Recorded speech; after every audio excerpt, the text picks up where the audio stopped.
Before the screams, before the games, before the smile, there was a room where a child learned that pain was louder when someone was watching. And once you hear that lesson, it never lets you go.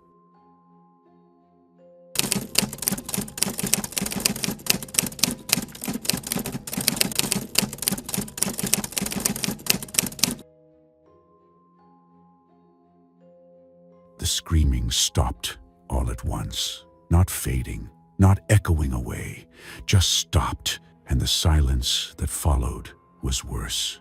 It pressed inward, heavy and thick, clogging Emily's ears until she could hear her own blood moving.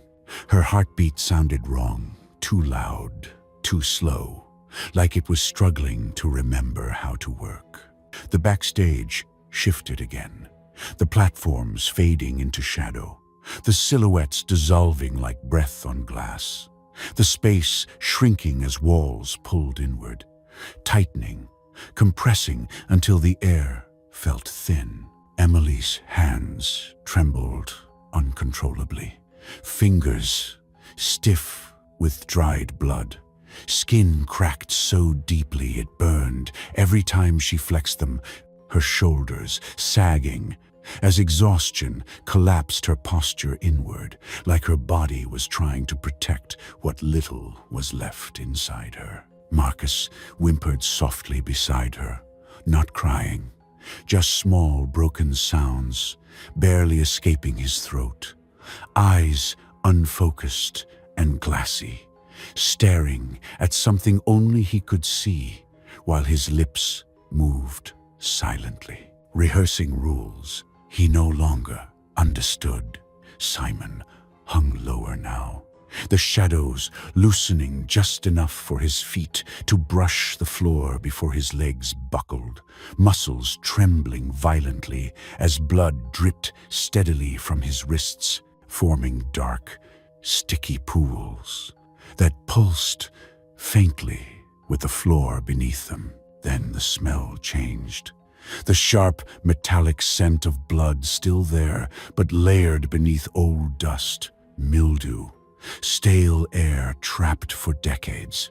And Emily swallowed hard as she whispered that the place was changing. The clown appeared, without sound, not smiling, not speaking, just standing there, still watching them watch it, then slowly raising one gloved hand and snapping its fingers. The backstage peeled away, and they were no longer in open space, but in a room, small, too small, with a low ceiling, stained yellow with age, walls covered in peeling wallpaper, patterned with faded balloons, and smiling animals warped by time and moisture, a carpeted floor, once colorful now, darkened with stains, soaked too deeply to clean. Emily's breath hitched as her body reacted before her mind. Shoulders tightening, stomach clenching, cold sweat breaking across her spine, while the clown spoke quietly, its voice lower and tighter, telling them this wasn't for them, that this was where it started.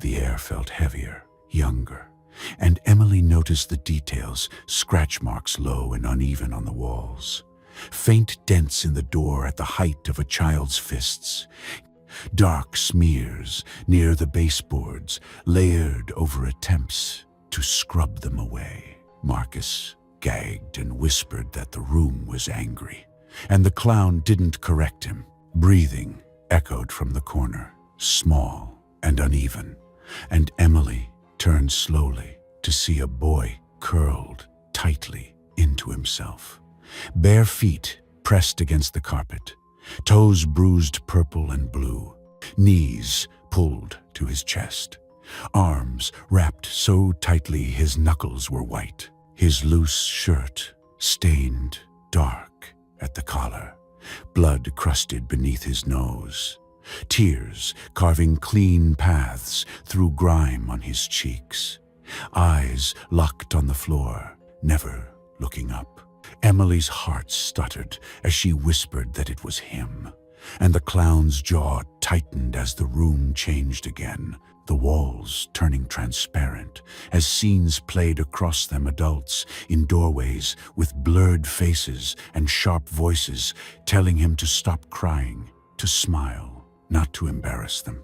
A hand striking, a body flinching, the boy recoiling every time a voice raised, even when no one touched him. Emily felt bile rise as she whispered they locked him in here, and the clown nodded, saying they told him he was too loud. The boy's breathing quickened as he clamped his hands over his ears, fingers digging into his scalp until blood seeped beneath his nails, the room pulsing as the floor throbbed in rhythm with his fear, while the clown continued, voice tight, saying they told him if he smiled, they'd leave faster. The boy lifted his head slowly, painfully, his eyes meeting Emily's as he smiled, too wide, forced, lips trembling violently, jaw quaking as tears streamed freely,